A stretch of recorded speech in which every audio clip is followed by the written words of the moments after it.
Est-ce que boyebi que naba ADF wana ADF bozoyoka oyo ezalaka c'est vrai au départ mouvement moko ougandais et banda kala tango Idi Amin soki na ebisi bino que na kati wana même ba congolais bazali est-ce que bokondi mangai alors batika ko manipuler bato batika ko manipuler bana mboka bakosa bango que biso tozali ba complice ya ba rwandais ba complice ya ba ougandais poto bomamboka na biso ezali lokuta eloko wana ezali œuvre ya ba congolais bango moko ba congolais oya mitema mabe ba congolais oyo tokosukisa complètement na mokolo ezali koya bakosa bino te bana mboka likambo ya Beni ezali likambo ya agression étrangère te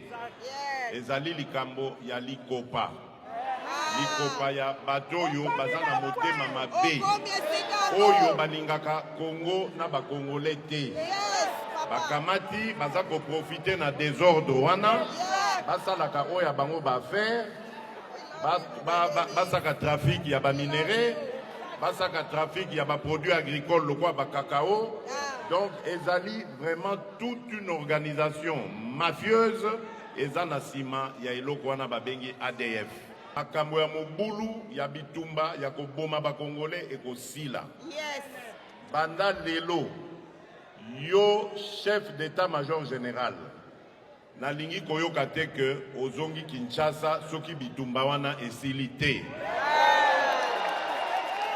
kamata mapinga kamata quartier général na yo kende kotia yango bena Beni na yoka ke bana mboka babandi kozwa moke ba territoire nyonso oyo esika banguna bazali tango tolobi yango banguna babandi kokoma koloba o voilà armée na biso ezoboma Kabila mutu aza na sima Félix aza étiquette yende aza koboma alinga kabola Congo makambo ebele papa tango sikoyo armée na biso abandi mosala na ye emonani mosala elongo bami ya ko anéantir kosilisa makasi ya banguna nyonso wana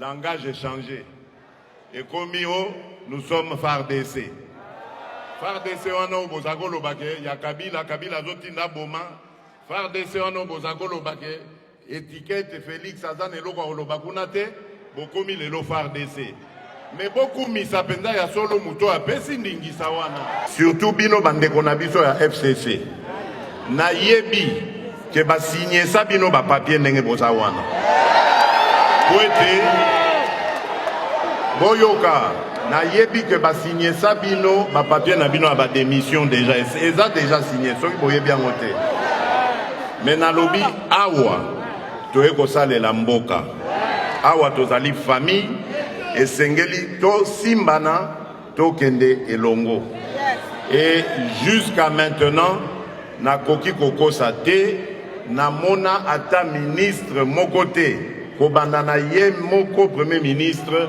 tina ministre Asuka oyo atelemela mokano na ngai wana tango wana na lobi oyo akolanda mibeko na ngata préférant na ndo ya famille politique na ye kombo na ye Bikuru soki azali ministre oyo ngai na lomaki kombo na ye Bikuru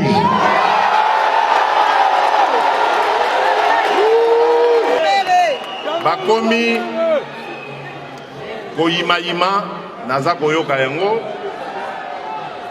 bakomi kopesa biso ba intention oyo toza nango te balobi soki mbula moko ekoki président lokola constitution elobi akodissoudre assemblée nationale menga na lobi soki na dissoudre assemblée nationale ça veut dire que crise ekoti na mboka Donc nakoki ko dissoudre l'Assemblée nationale tant que crise ezali te. Mais soki bo pousser ngai na crise, soki na komomona que mission nga na yeli na moto ya mboka ya ko salela peuple na ngai. Bokomi ko bebisa yango. Suka suka nini? Soki bo pousser ngai na crise, soki na komomona que mission nga na yeli na moto ya mboka ya ko salela peuple na ngai. Bokomi ko bebisa yango. Suka suka nini? Voilà. Ezali ko boma mboka na biso. Boyokani ezali te kati na ba Congolais. Koinana na kokosela na makambo. Chaque fois que tokobanda ko raisonner ndenge wana tokoyokana te. Bakamati ba manipuler bana mboka Congo o baza mosika na diaspora bakosi bango biloko lokuta ke biso tolingi toteka mboka. Mais soki toteki mboka wana bana toboti na bana na bango bakoya sima bakoko na bakoko loko na biso bako vivre wapi?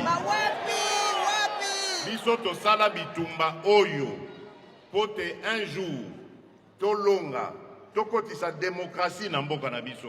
Ba Congolais nyonso bakoka kozonga na Congo. Basalela Congo mosala. Tosala bitumba oyo pona ko trahir mboka te. Ba oyo bazali ko benga biso ba traître lelo. Lobi tango tozalaka ko combattre bango si bazalaka ko boma biso. Ce Congo là que je dirige ne sera jamais du tout balkanisé.